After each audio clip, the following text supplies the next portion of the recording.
Earth signs, tignan po natin kung ano yung mensahe para sa'yo ngayong araw. Keep in mind po na ito ay general reading lamang. So, hindi po lahat ay makaka-relate. So, be open-minded. Sa mga hindi pa po nakasubscribe dito sa ating channel, please subscribe na po kayo and palike na din po ng ating video. At sa mga nais naman po mag-avail ng ating private readings ng ating Evil Eye Amulet, ayan, ang ating Tiars Bracelet. Makikita nyo po yung link sa description box. Tarot Intentions by Aliana Reyes. Okay, tignan po natin ano yung mensahe para sa'yo.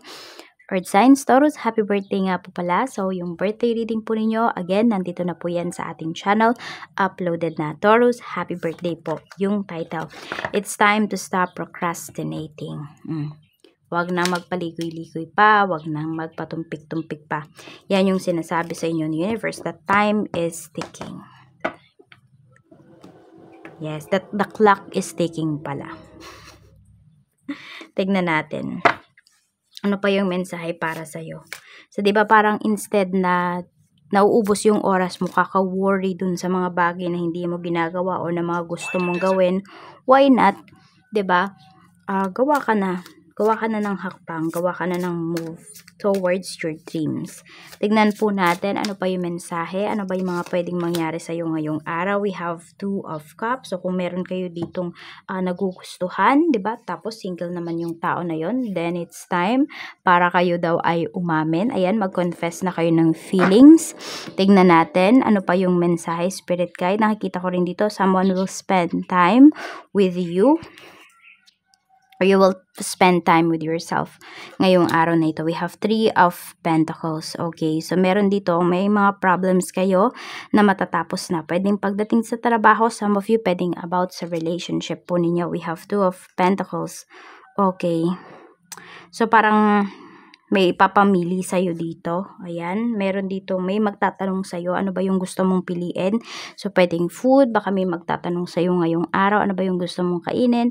Ano ba yung gusto mong ulam? Ganon. Or kayo to, pwedeng nagbabudget kayo ngayong araw. So, tignan po natin. Meron din ako nakikita dito. Di ko alam kung nagdi-DIY kayo. So, pwede po na yan yung isa sa mga energies pa. Tignan natin sa family. We have Page of Wands. Meron tayo ditong 3 of Swords. Meron dito, pwedeng anak na hindi na nakikipag-usap sa magulang. Meron din ako nakikita dito na pwedeng meron na disappoint. So, Earth signs, pwedeng na-disappoint mo yung parents mo. Or yun yung feeling mo pagdating dito sa parents mo. Meron kasi dito pwedeng nalaman mo na third party pala yung parent, yung mama mo, ganun. So, yon yung iba po sa inyo. Ayan. So, pwedeng nalaman mo, second family pala kayo. Parang nagrebelde kasi yung energy dito. Kung hindi ikaw yan, pwedeng anak mo. Pwede rin nagkasagutan lang naman kayo dito. Pwedeng meron na disappoint kasi hindi sinunod. Check natin, pagdating sa friends, we have Justice. Meron tayo ditong the Devil. Ayan. Pagdating sa friends, okay. So, may mga kaibigan ka dito na pwedeng bad influence talaga sa'yo or the other way around, na influensyahan mo sila. Ayan. It's either ganun naman talaga, diba? It's either kung ako yung parents, ako yung nanay, tapos yung anak ko, ganyan, may kaibigan. So, isipin ko, yung anak ko yung nai-impluwensyahan, diba? Tapos, isipin naman ng nanay nung naiisip ko na inu-impluwensya na yung anak ko naman yung bad influence. So, vice versa, hindi ba? So, ayan. So, pwedeng nagkakasundo lang talaga kayo nung kaibigan mo na to. Ayan, we have 5 of Cups. Okay.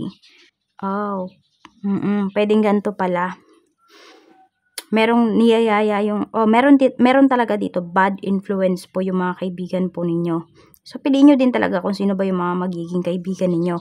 And meron ako nakikita dito, maaring merong good opportunity naman talaga na inaalok sa'yo yung kaibigan mo before, pero tinanggihan mo. Tapos ngayon mo nare-realize na sayang, dapat pala hindi ko tinanggihan. So, ayun, pwedeng iba sa inyo, kaya kayo magkaaway nitong family mo dahil dito, sa mga kaibigan mo. Pagdating naman po sa love life, we have 4 of Cups. Ayan, tignan natin. Meron tayo ditong Page of Pentacles. Naiinip yung iba sa inyo kasi pwedeng you feel talaga na yung person mo walang walang care sa'yo ngayon, wala siyang oras. Ayan, Queen of Wands. Kaya naman yung iba sa inyo, nililibang nyo na lang po yung inyong sarili kaysa magmukmuk kayo dito. And ang nangyayari, nag-aaway kayo kasi iba yung dating nun sa person mo. Okay, so pwedeng iniisip niya, naghahanap ka ng iba. Earth signs. So tignan natin pagdating naman sa, sa kaperahan. We have the world. Ayan po. So madaming opportunities na lalapit po sa inyo. Pwedeng, hindi ko alam kung iba't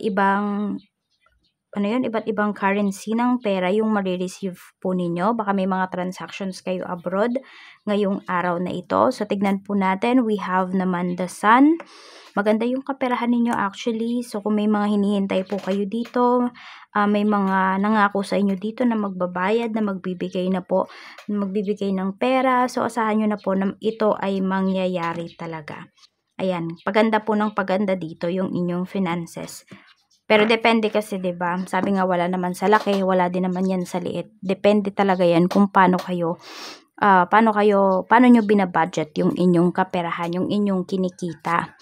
Sa trabaho, we have 3 of Cups. And meron tayo ditong the High Priestess. Okay? And meron tayo ditong 8 of Wands. So, parang may pa-despedida party. Some of you, pwedeng ganun. May pa-despedida party. Hindi ko lang alam kung para sa inyo ba yun. Ayan, or para sa katrabaho po ninyo. Pero, nakikita ko naman kung kayo po ito is happy po kayo. Ayan, kasi pwede na mapuperson nyo na po talaga yung dreams po ninyo. Oo, mapuperson nyo na po talaga yung inyong, parang, yung passion mo talaga. So, pwede po na ito yung iba sa inyo. Pwedeng may mapopromote din dito. Kaya lang, pwedeng sa ibang trabaho kasi yung nakikita ko dito para sa inyo.